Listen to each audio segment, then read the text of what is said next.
Primus was a huge inspiration for me when I first started playing bass. This is me my sophomore year of high school butchering Les Claypool's arrangement of Master of Puppets. So whether you're just a fan of Primus or you're looking to improve your bass game, here are 7 reasons why I think Les Claypool is awesome, including bass lesson tips you can use to sound weird like Les. When I first heard Les slapping on tunes like My Name is Mud or Hamburger Train, I was just like, what? That sounds so crazy. He must be doing some weird, crazy, weird slap technique. But can I tell you a secret? His technique actually isn't that weird. And if you can nail some slap fundamentals, you can actually nail a lot of Primus riffs. Les was influenced by slap grandmasters Larry Graham and Louis Johnson. And if you look side by side, you can see his slap hand is moving in the same basic way. Les's slap technique arsenal includes slaps with the thumb, pops with the index finger, which is basic stuff that I teach you how to do in my idiot-proof slap video. He also uses a lot of hammer-ons, as well as fretting hand slaps, which is where you smack your fretting fingers against the strings, which makes this percussive sound that allows you to do two-hand drumming kind of patterns. So what makes his slap lines sound so unique? Well, one thing is his quirky patterns. A lot of slap lines just go slap pop on a bunch of octaves, which you can hear all over the place, from Larry Graham's Earthquake to Freddie Washington on Forget Me Nots to Flea on Tell Me Baby. But you'd be pretty hard-pressed to find basic slap-pop octaves in a Primus song. Take something like Lacquerhead from 1999's Antipop record. Most of this bass line doesn't even have any notes. It's just a cool percussive pattern that alternates slap, fretting slap, pop, fretting slap, with some funky hammer-ons thrown in, which sounds like this. 1, 2, 3, 4. Sometimes bold, sometimes lonely.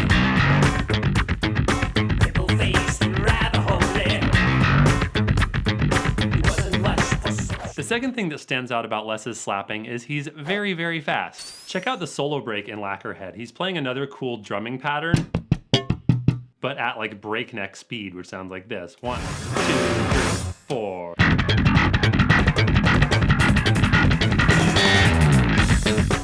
By the way, I tabbed out all the Primus riffs in this video for you in a Noteflight score if you want to mess around with these on your own later. The link is in the description. So where should you start if you want to slap like Les? 1, think rhythm first, and just start messing around with some patterns you like between your slaps, your pops, your fretting slaps, your hammer-ons.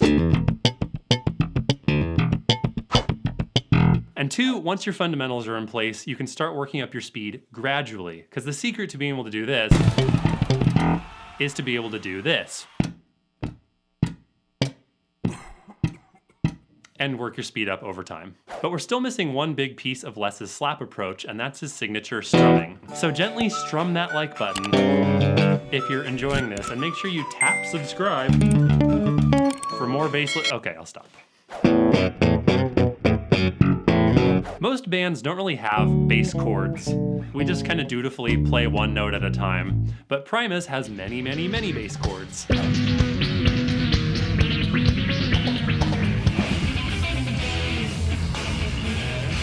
Les has a couple cool but simple chord shapes he uses the most, which is good news for those of us trying to hone our Les Claypool impression. Say, baby, do you want to lay down with me? Les's most used shape is the mighty power chord. If you've watched my bass shapes video, you'll recognize this is just a root, a fifth, and an octave, all played at once. This shape is super versatile, it works on major and minor chords, and it's not too difficult to play. An easy Primus riff you can get started on these with is Here Come the Bastards from Sailing the Seas of Cheese. To strum these chords, Les just anchors his thumb to either the side of the neck or the low string he's not using, and then strums up and down with his fingers, which sounds like this. 1, 2, 3, 4, 5.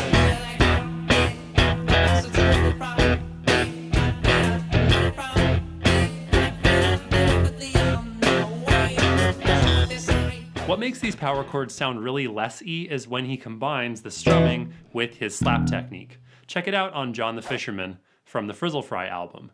This line starts with just some strummed power chords sliding around, which is a great way to wear all the skin off of your pinky. And then he switches to slapping for some single notes, and then back to the strums, back and forth, and it all sounds like this. 1, 2, 3, 4.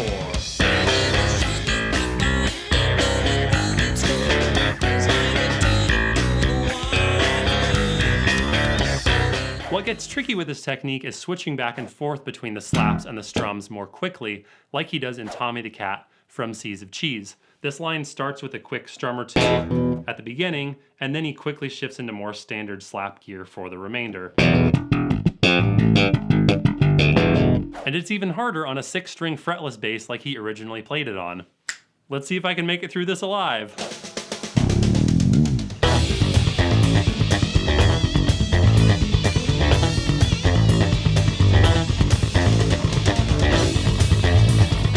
The other chord shape that Les seems to favor, I like to call the Batman shape, because it gives you the old Batman theme song. Batman. Not like this newfangled Christian Bale Batman. I mean like old school Adam West Batman. This shape is heavily featured in Too Many Puppies from Frizzle Fry, another great slap and strum riff that sounds like this. 1, 2, 3, 4.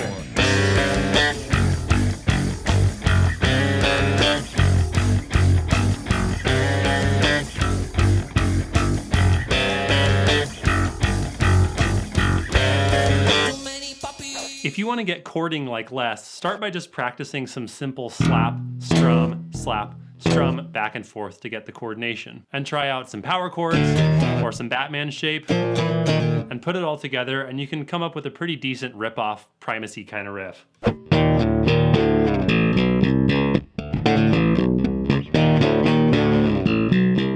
But what the hell notes is Les putting on all those slaps and strums? That's what we'll talk about next. With most of the bands and bass players that I break down for you on this channel, it's pretty easy for me to say, oh, they were using this scale on this chord in this key, bada bing, bada boom. Bada bing, bada boom, I'm done. But that is not how the notes and harmony work in Primus. Part of what makes them different is the frequent use of dissonance. Some combinations of notes, most of us would agree, sound nice and pretty or consonant. Other note combos sound more intense and jarring, which we call dissonant. So Primus leverages these more dissonant note combos to get their signature weird sound. Check out the main riff from Fisticuffs from 1998's Brown album. We have 2 gnarly dissonances featured in this bass line. The first one is called a tritone, or diminished fifth, which makes this nice shape up a string and up a fret from your starting note, and we'll revisit that shape later when we talk about Les's tapping lines. We've also got some heavy use of the minor second, or half step, which is just moving 1 fret, and that sounds super heavy with the notes played one after the other like this, or even clashier if you were to play those notes simultaneously. Here's what this riff sounds like in the song. It's completely filthy. 1, 2, 3, 4.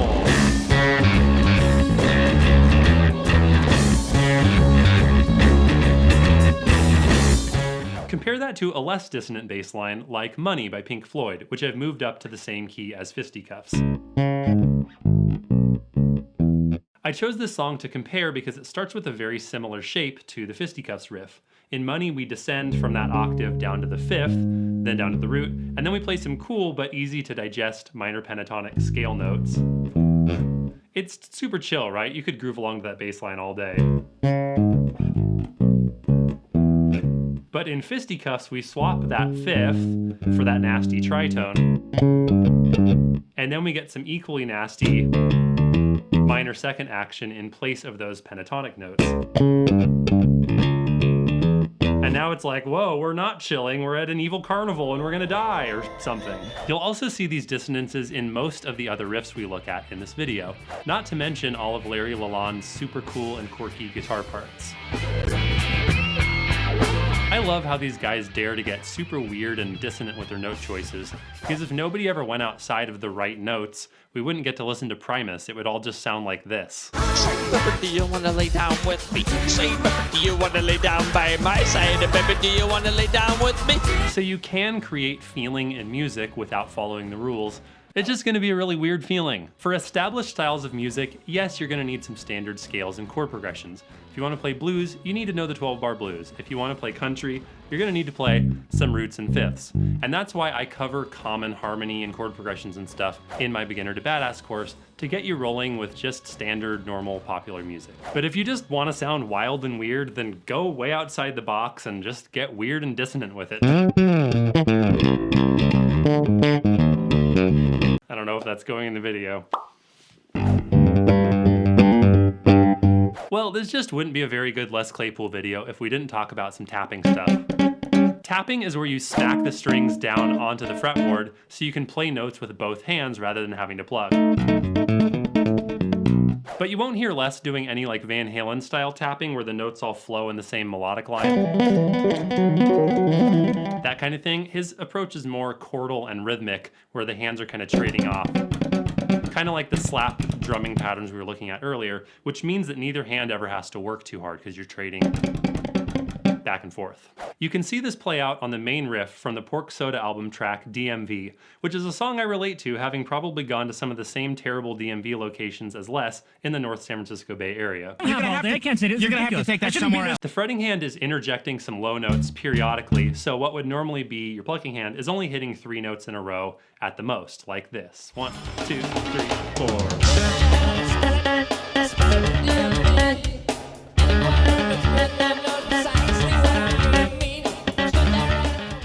Also remember the tritone, that dissonant shape we talked about earlier where your notes are 1 string and 1 fret apart. Les loves to use that shape for the high notes in his tapping lines, which is because of the quirky sound, but probably also because it's a nice, natural shape for your fingers to make on the neck. You can see that shape in DMV, and also in probably his most famous tapping line, Jerry Was a Race Car Driver. Both of these songs were originally played on the 6-string fretless, by the way, but I'm adapting them to 4-string so you can still play them without a big crazy bass. So the tritones played up here take the focus in this line, and they get broken up by some taps and hammer-ons in the fretting hand, and that sounds like this.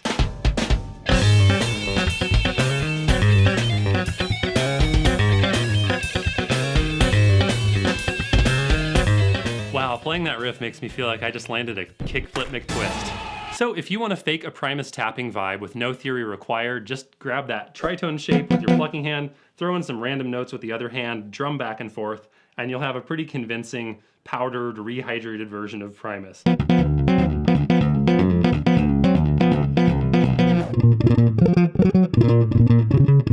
What drives me is experiencing new things. New music or new musicians or just a new challenge. I like turning over rocks and looking for the new, whatever's new for me. That's exciting. I really admire Les's commitment to creativity, even when it might have cost him fame or fortune. Take his choice to put Primus on hiatus after the 1999 Antipop record. I remember towards the end of the 90s with Primus, feeling that the well had dried up on all levels, personally, creatively, enthusiastically. Getting away from the band and doing other things was the smartest thing I did for my creativity. I don't know about you, but I actually love the Antipop record. It doesn't sound like a dry well to me. But it's cool that Les had the wisdom to go find creative juice elsewhere and not just keep milking the money machine, as he says. It's a smart business move to nurture your brand and stick to it, but for me, it wouldn't have been a smart move creatively. Of course, Primus got back together eventually, but Les has kept it spicy with a ton of other projects over the years, including Colonel Les Claypool's Fearless Flying Frog Brigade, Oysterhead with Trey Anastasio and Stuart Copeland, Colonel Claypool's Bucket of Bernie Brains with Buckethead and Bernie Worrell, Duo de Twang, and most recently the Claypool-Lennon Delirium with Sean Lennon. So what's the takeaway for those of us who aren't 10 years deep into a super successful band and needing to diversify our creative projects? The lesson I take from this is sometimes creativity needs space. Taking breaks and trying new angles can allow fresh ideas to come in so you don't get burnt out. If you apply this to bass playing and practice, maybe that means taking a break from your scales if they're becoming stales and do something fun like some Bach or something that you think is fun. I think Bach is fun. If you're sick of your ear training practice, maybe try taking a break and just listen to a whole record without multitasking, uninterrupted. Seriously, when's the last time you did that? Take a page from the Les Claypool book, and when you're facing burnout, give it some space. Primus was often lumped in with other alternative, kind of rocky, funky bands in the 90s, like the Chili Peppers, and Fishbone. But if you listen to just the bass, you can hear that tone-wise, Les didn't really sound like anyone else. Fucking bass!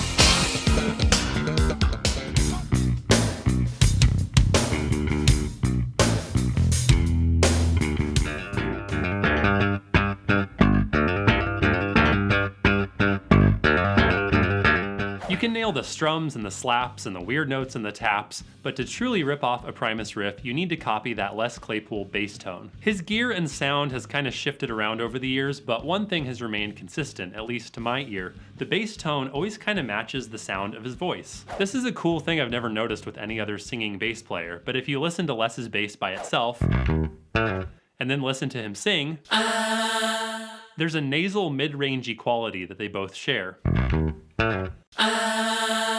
Like if you're talking and you want to do your Les Claypool impression, which I can't get enough of, then you just gradually shift your voice up into your nose until it's like, "Hello, Mr. Crinkle. How are you today?" And you can do the same kind of Les impression on a bass guitar by shifting to the pickup that's closest to the bridge, which is a sound that's typically characterized as being nasal. On Les's main Carl Thompson basses, the pickup, which translates the vibration of the strings into the sound you hear, is approximately where the bridge pickup on a Fender Jazz is placed.